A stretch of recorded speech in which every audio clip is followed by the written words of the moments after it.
বদলে গেল পূর্বাভাস। দুপুর থেকে ফের বৃষ্টি দক্ষিণবঙ্গের 6টি জেলায়। কতদিন চলবে কি জানাচ্ছেন আলিপুর আবহাওয়া দপ্তর। বিস্তারিত জানতে হলে ভিডিওটিকে প্রথম থেকে শেষ অবধি সম্পূর্ণ দেখবেন। এই ধরনের লেটেস্ট খবরগুলি পাওয়ার জন্য চ্যানেলটিকে সাবস্ক্রাইব করে আমাদের সঙ্গে থাকবেন। তো চলুন এক নজরে দেখে নেওয়া যাক। ডিসেম্বরের শুরুতেই ফিকে শীতের আমেজ। ঘূর্ণিঝড়ের প্রভাব কাটলেও মেঘলা আকাশের কারণ কিছুটা বাড়ল তাপমাত্রা। আর কবে জাঁকিয়ে শীত দক্ষিণবঙ্গে কি জানাচ্ছেন আবহাওয়া দপ্তর। আবহাওয়া দপ্তর সূত্র খবর, হালকা বৃষ্টির সামান্য সম্ভাবনা রয়েছে পূর্ব পশ্চিম মেদিনীপুর, ঝাড়গ্রাম, উত্তর দক্ষিণ 24 পরগনা এবং কলকাতায়। যদি এ ছটায় কোথাও ভারী বৃষ্টির পূর্বাভাস নেই, বিক্ষিপ্ত হালকা বৃষ্টির সম্ভাবনা রয়েছে।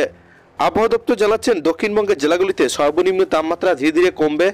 চলতি সপ্তাহে 2-1 ডিগ্রি তাপমাত্রা হেরফের হওয়ার সম্ভাবনা রয়েছে। তবে এখনই শেষ নয়, সপ্তাহ শেষে ফের পারদ পতনের ইঙ্গিত। হাওয়া অফিস সূত্রে খবর, 6 তারিখ থেকে পশ্চিমবঙ্গের জেলায় নামবে তাপমাত্রা।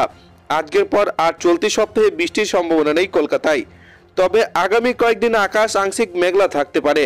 আপাতত 7 দিন গোটা রাজ্য জুড়ে শুষ্ক আবহাওয়া বিরাজ করবে। 9 তারিখের পর কলকাতা সহ গাঙ্গেয় পশ্চিমবঙ্গের কোনো কোনো জেলায় তাপমাত্রা 15 ডিগ্রি নিচে নামতে পারে। আবহাওয়া দপ্তর সূত্রে খবর, তাপমাত্রা নামলেও জাঁকিয়ে শীত পড়তে এখনও কিছুটা অপেক্ষা করতে হবে দক্ষিণবঙ্গবাসীকে। 12 ডিসেম্বরের পর থেকে দক্ষিণবঙ্গে জাঁকিয়ে শীত পড়ার সম্ভাবনা। ডিসেম্বরের শুরু থেকে কুয়াশার প্রভাব বাড়বে দক্ষিণবঙ্গে। সকালের দিকে কুয়াশার প্রভাব বেশি থাকবে পশ্চিম বর্ধমান, পশ্চিম মেদিনীপুর, পুরুলিয়া, বাঁকুড়া এবং বীরভূমে।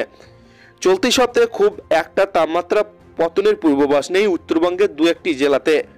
2-1টি জায়গায় হেরফের হতে পারে। আপাতত শুষ্ক আবহাওয়া বিরাজ করবে।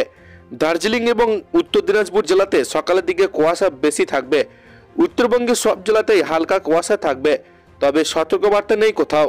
তো এই ছিল আজকের লেটেস্ট ট্রেন্ডিং খবর। ভিডিওটিকে ভালো লাগলে লাইক করবেন। এই ধরনের খবরগুলি পাওয়ার জন্য চ্যানেলটিকে সাবস্ক্রাইব করে আমাদের সঙ্গে থাকবেন।